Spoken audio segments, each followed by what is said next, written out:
Telugu Desam party ఆవిర్భావ దినం అంటే మనందరికీ ఒక పండగ దినం. పార్టీ పుట్టినరోజు నాడు మిమ్మల్ని అందరినీ ఊరికే కలుసుకోవడం కాదు, ఉరకలెత్తే ఉత్సాహం మధ్య కలుసుకోవడం అనేది చాలా చాలా చాలా ఆనందించదగ్గ విషయం. 40 సంవత్సరాలు అంటే ఆషామాషి విషయం కాదు. వైసీపీ జెండాలు అప్పుడే 3 ఏళ్లలో మూలను పెట్టేసినారు. ఇప్పుడు కనపడడంలా. ఇప్పుడు కనిపించేది ఒకే ఒక జెండా, పసుపు జెండా, తెలుగుదేశం జెండా మాత్రమే కనిపిస్తూ ఉంది. కాబట్టి ఇది తెలుగుదేశం పార్టీ గొప్పతనం. మహానుభావుడు ఎన్టీ రామారావు గారు వేసిన బలమైన పునాది ఈ పార్టీని నడిపిస్తూ ఉంది. ఎన్ని కష్టాలు వచ్చినాయో. పసిగుడ్డు 83 జనవరిలో అధికారంలోకి వస్తే 84 ఆగస్టు సంక్షోభం. అంటే ఏడాది తిరగకుండానే మళ్ళా అధికారం కోల్పోయినప్పుడు ప్రజాస్వామ్య పునరుద్ధరణ పేరుతో రాష్ట్రం ఒక అగ్నిగుండంగా మారింది. కొత్త చెరువు, ధర్మవరం, తాడిపత్రి, ఆ ఊరు ఈ ఊరు అని లేకుండా ఊరూరు కూడా కార్యకర్తల ప్రాణాలు అరచేతిలో పెట్టుకొని పోరాటం చేశారు. కానీ ఎక్కడ తగ్గలేదు. ఇప్పుడెప్పుడో మన సినిమాలో వచ్చింది తగ్గేదే లేదని, తగ్గేదే లేదని కార్యకర్తలందరూ కూడా చెప్పారు. అట్లాంటి ఘనమైన చరిత్ర ఉన్న పార్టీ తెలుగుదేశం పార్టీ. ఇందిరాగాంధీ అట్లాంటి ఒక గొప్ప నాయకురాలు, ఉక్కు మహిళ అనుకునే నాయకురాలు కూడా మన పోరాటానికి తల ఒగ్గి ఆ రోజు మళ్ళా నెల తిరగకుండానే ఎన్టీ రామారావు గారిని ముఖ్యమంత్రి పీఠం మీద పునః ప్రతిష్ఠ చేయించగలిగిన శక్తి తెలుగువాడికే సొంతం. అట్లాంటి పార్టీలో మనమందరం కూడా సభ్యులుగా ఉన్నాం, నాయకులుగా ఉన్నాం, కార్యకర్తలుగా ఉన్నాం. ఇంత గొప్ప పార్టీ దేశంలో ఎక్కడా ఏ రాష్ట్రంలోనూ లేదు. ఎన్టీ రామారావు గారి పరిపాలన సంక్షేమ శ్రేయ రాజ్యం.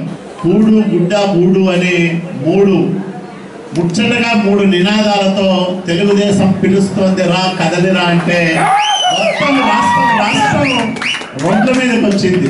ఎన్టీ రామారావు గారి చేతుల మీదుగా పురుడు పోసుకున్న ఈ తెలుగుదేశం పార్టీకి అనేక కష్టాలు వచ్చాయి. 5 సార్లు మనం ఎన్నికల్లో గెలిచాం. 82, 83 జనవరిలో గెలిచాం, 85లో గెలిచాం, తర్వాత 94లో గెలిచాం, 99లో గెలిచాం, 2014లో గెలిచాం. 4 సార్లు ఓడిపోయినాం.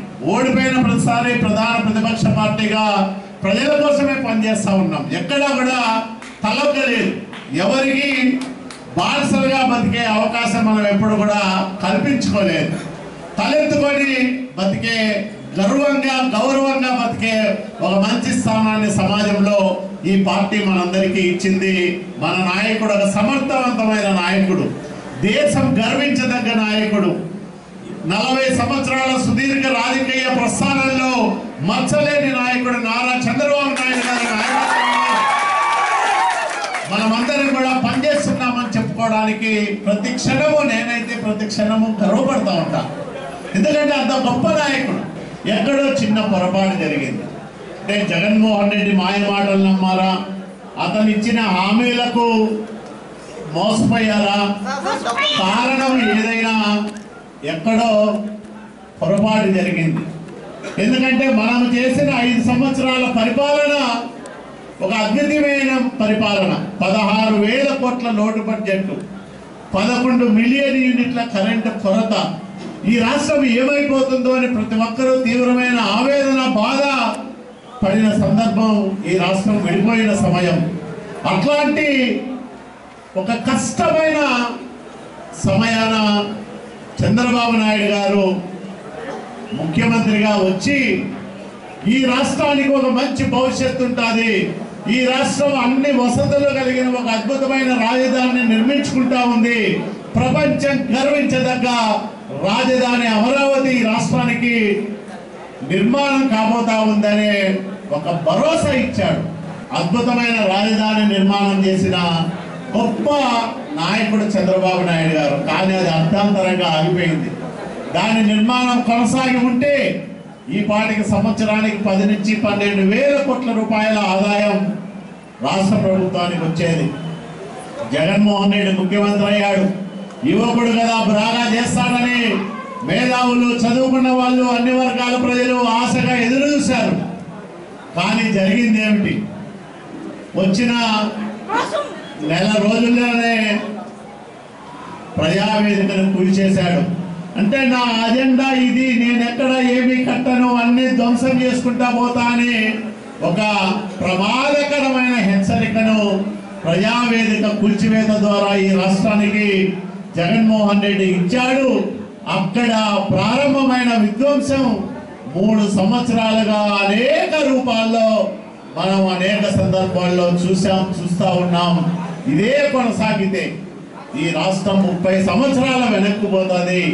మళ్ళా కోలుకోవడానికి చాలా కష్టపడాల్సి ఉంటుందని మేధావులు, చదువుకున్న వాళ్ళు ఇప్పుడు బాధపడతా ఉన్నారు.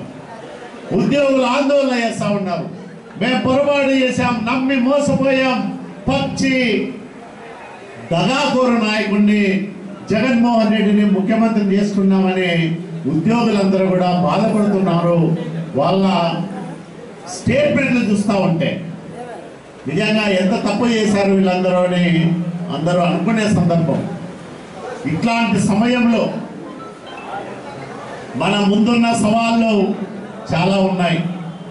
ఇంకా కేసులు పెడతారు, ఇంకా మనల్ని వేధిస్తారు, ఇంకా మనల్ని ఇబ్బంది పెడతారు. అనేక రూపాల్లో మన మీద ఒత్తిడి పెంచేదానికి ప్రయత్నం చేస్తారు. కానీ 3 ఏళ్ళు తట్టుకున్నాం. ఎట్లాంటి సమయంలో తట్టుకున్నామంటే తెలుగుదేశం పార్టీ 23 సీట్లకే పరిమితమైందంట. 151 స్థానం వచ్చిన జగన్మోహన్ రెడ్డి 5 ఏళ్లలో 50 పోగొట్టుకున్నా, ఇంకా 100 స్థానాల్లో ఉంటాడు కదా. ఇట్లాంటి ప్రచారం నుంచి ఇంకా జగన్మోహన్ రెడ్డి పని అయిపోయింది, మళ్ళీ చంద్రబాబు నాయుడు గారే ముఖ్యమంత్రి అవుతారు అనే స్థాయికి 3 సంవత్సరాల్లో పరిణామాలు మారిపోయినాయి, పరిస్థితుల్లో మార్పులు వచ్చాయి. ఇది మనం ధైర్యంగా నిలబడచ్చు. నేను ఈ వేదిక ద్వారా కార్యకర్తలందరికీ కూడా ఒకటే మనవి చేస్తా ఉన్నా. 3 ఏళ్ళు నా మీద, మీ మీద అక్రమంగా కేసులు పెట్టించాడు కాపు రామచంద్రారెడ్డి. అతను చేయగలిగింది మనల్ని ఫేస్ టు ఫేస్ ఎక్కడా కూడా ఎదుర్కోలేడు. దొంగ తెలివితేటలు, దొంగ కేసులతో భయపెట్టాలని చూశాడు. కేసులకు భయపడే మనస్తత్వం మంది. ఇట్లాంటి కాపు రామచంద్రారెడ్డిని ఎంతమందిని చూసిద్దాం మనం. వీళ్ళందరూ బజార్లో బఠానీలు అమ్ముకునేటప్పుడే నేను పార్లమెంటు సభ్యుడిగా ఢిల్లీలో తెలుగువాడి గలాన్ని వినిపించిన కలిగిన చరిత్ర మనది. మనం ఇట్లా వాళ్లకు ఏదో ఉడత ఊపులకు భయపడే జాతి కాదు మనది. తెలుగుదేశం పార్టీ జాతి. ఇంకో సంవత్సరం పోతే ఎవడు వైసీపీ జెండా పట్టుకునే పరిస్థితి లేదు. ఆ జెండా పట్టుకోవాలంటే అవమానంగా భావిస్తా ఉన్నారు అందరూ కూడా. నాయకులది ఏమీ లేదు. ఎవరిది జరుగుతుందంటే రాజకీయ బ్రోకర్లది. కాపు రామచంద్రారెడ్డికి ఎవరు కమిషన్లు ఇస్తారో వాళ్ళే వైసీపీ నాయకులు.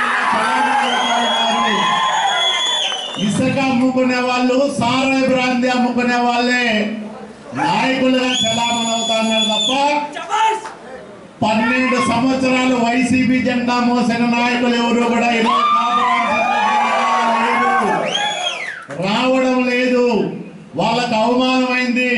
వాళ్ళు ఊళ్ళల్లో తలెత్తుకునే పరిస్థితి కూడా లేదు. కాబట్టి వైసీపీ నాయకులందరూ కూడా ఎప్పుడెప్పుడు మన గేట్లు తెరుస్తారా, మన దగ్గరికి వద్దామని ఆశగా ఎదురు చూస్తారు. అవునా కాదా? కానీ మనం కొంచెం గట్టిగా బీగాలు వేసుకొని ఉన్నాం. ఎవరినంటే చేసుకోకూడదని. తప్పకుండా రాయదుర్గంలో ఒక రాజకీయ ప్రభంజనం సృష్టించబోతా ఉన్నాం. ఎప్పుడు ఎలక్షన్లు వచ్చినా 3 సంవత్సరాలుగా నాతో పాటు ఎన్ని ఇబ్బందులు వచ్చినా నాతో కలిసిమెలిసి సాగబోయే కార్యకర్తలందరికీ ఈ తెలుగుదేశం పార్టీ ఆవిర్భావం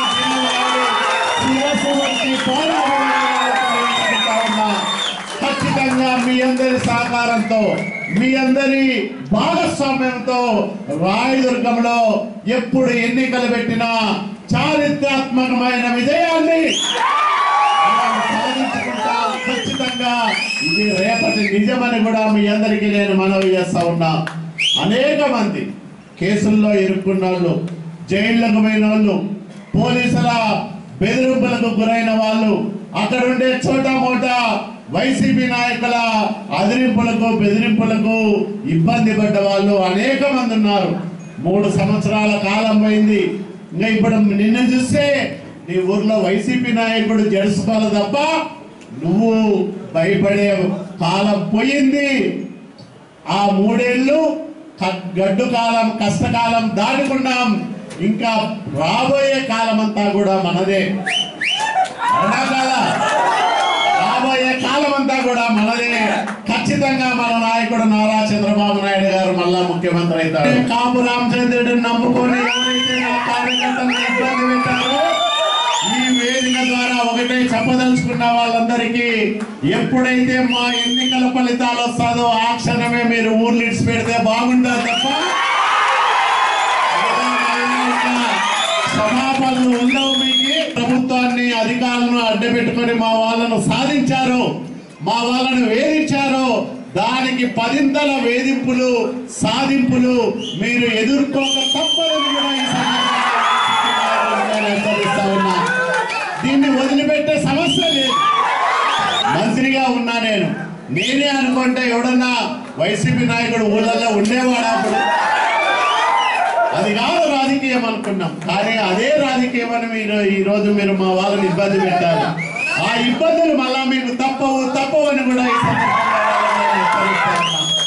మన కోసం కాదు, ఈ రాయదుర్గం బాగుపడాల.